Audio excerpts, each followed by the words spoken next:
Salutations everyone, Samachonga here. I know it's been a hot minute since I haven't posted a video, and it's also just because of work. I've just been working so much as of late and just life in general. But most things have calmed down now, so I can get back into this just a little bit. I've been kind of taking a break from social media a little bit, and YouTube was one of them. So I'm just going to give this a shot and introduce something different, which is called Gym Leader Challenge. It's a concept that I've done some research on before doing this video. I'm still trying to make sure I did research. Where it came around like during the pandemic, and basically it's like an expanded pool with like some caveats for these decks. Like one being, they only have to be like one type. So like if you do like a whole lightning type deck, it has to be like just lightning types, hence the why Gym Leader Challenge.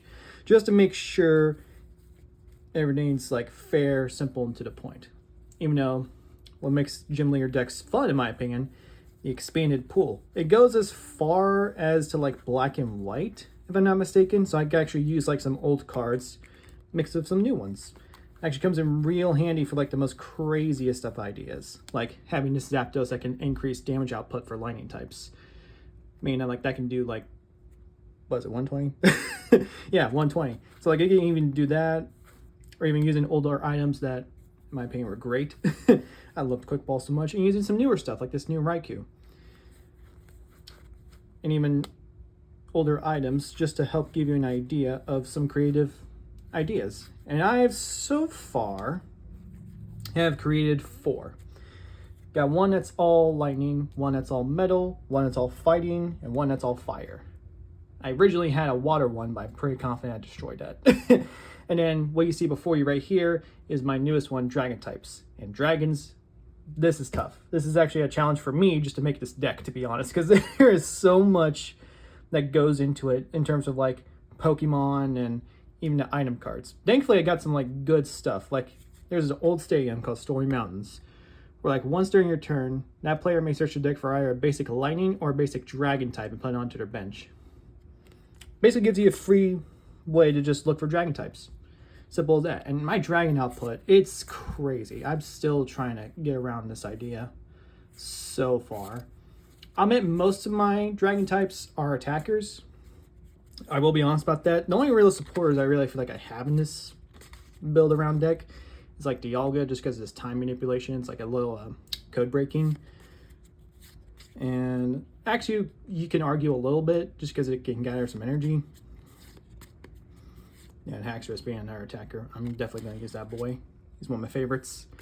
Tatsugiri is just a nice supporter in general, just because it can help you find a support card if it's in the active spot. Karen being another attacker. And I'm trying my hand at this Dragonite. Mainly because of the Energy Hurricane. That's kind of why I have the... if I can pull it real quick. Aside from that double dragon, I'll get into that later. This big reversal energy, just in case if I need to power that up a little quicker. But this, if you're going for like expanded dragon type decks for Gym Leader Challenge, I definitely recommend this card. Just because it can provide basically any energy a dragon type needs. Like if it needed the water and lightning, I could attach this and it'll basically account for it. It's great. But I figured it's Energy Hurricane.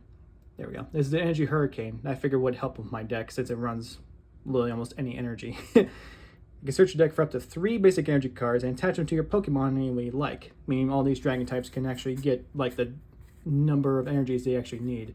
Because they are wacky. They are genuinely wacky. I have never, me personally too, I've never played with this much energies. And I will show you why. Got fire, got grass, got psychic, got 2 lightning, 2 water, 2 steel, and 2 fighting. That's like what? 1, 2, 3, 4, 5, 6, 7 different types of energies in one deck.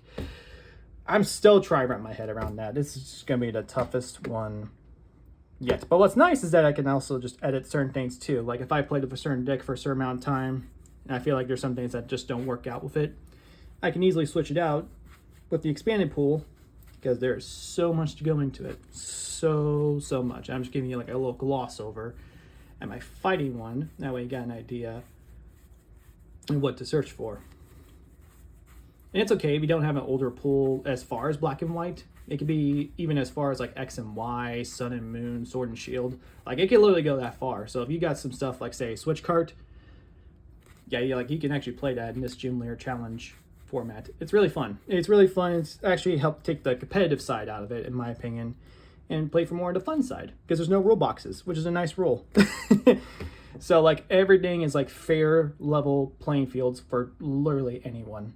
The only thing that's crazy is the strategies. There are so many strategies to go into it. I'm still scratching the surface on it. That's why I was kind of a little hesitant to make this video, because there's so much to go into Gym Leader Challenge. There's one too many. But I can at least give you guys some oversights into what my decks will include. They're usually not too bad. Usually the formula that I have going on is just synergy with like energies, because energies don't come too often in Gym Leader Challenge, but I try to always make sure there's like at least a good draw engine.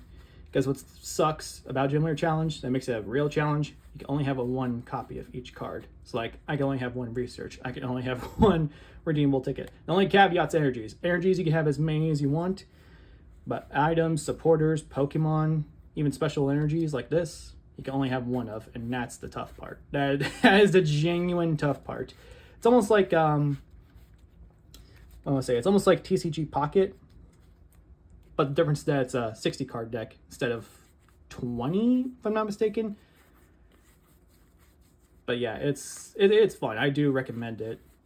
It is like a nice way to just grab some cards, have a good time, not worry too much about who's going to win or lose, because you'll have fun regardless of what happens.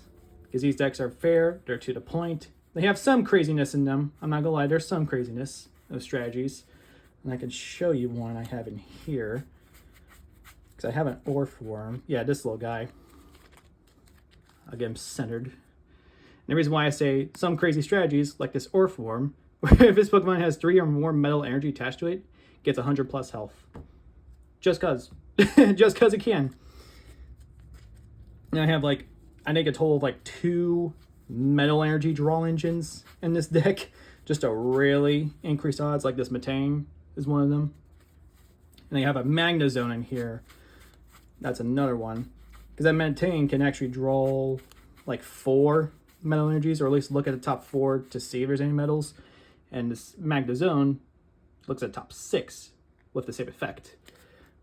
So if I get them both played, I can look at the top 10 and see if there's any metal energy, which I bet there would be. Even though I don't really know how much metal energies I actually have in this deck. I'm going to count just real quick. So you got 1, 2, 3, 4, 5, 6. Technically 7, 8, 9, 10. I'm pretty 11, 12, 13, 14. Okay, that's fair though. That's fair. I make sure about my own output and my own knowledge. And yeah, if there's any modifications I'm thinking about with my own decks personally, I might switch out to Lucario. It has a nice effect though, where it can do 60 plus 30 for each prize card your opponent has taken. Nice effect for attack, but I've never been able to get that up and running. So I personally might switch it out with, I have it set aside real quick. I'm thinking about switching out for this line, mostly because of the Proud Fangs. You know, it does more damage if there's any damage on any of my bench Pokemon, and if it being a free attack too, comes in handy. But yeah, that's what I'm thinking about. Even like another thing I'm thinking about, after looking at one of my prize packs polls recently, I did not know this Tapu Koko could search for just lightning Pokemon. Like 2 straight up. It didn't even say like basics. It could be like anything and put them to my hand. That puppy might come in handy, not to mention that prize count could also come in handy in Gym Leader Challenge. So I might actually give this a shot just to see how it goes. But like I say, you can like reinvent the wheel a little bit, just within like a certain guidelines, because I'm pretty confident they do have a ban list, but there's also sites for that. To be honest, I don't have any on standby right now, but I will do some research more often enough, and you can easily look up on the internet as well if there's anything you still may have questions about. I'm pretty confident there's some sites about it. I'll link some in the description below. That way you guys have better insight in Gym Leader Challenge, because I'm still learning myself. So you're getting to learn along with me. Kind of taking a break from the competitive scene and doing more of a just casual fun kind of style. Mostly because when life gets too difficult, you gotta have some fun. And I feel like in Gym Leader Challenge, you do get more of the fun side than you do the raw competitive side, which it helps. It helps personally, mentally, and spiritually, you know, because it means I don't have to take a card game so seriously. You know, I can just have fun with it if I so want to. But yeah, that's pretty much it. I thank you all so much for watching, and you can comment, like, and subscribe if you want to. You know, you have free will. And yeah, I'll see you on the next one. Peace be with you.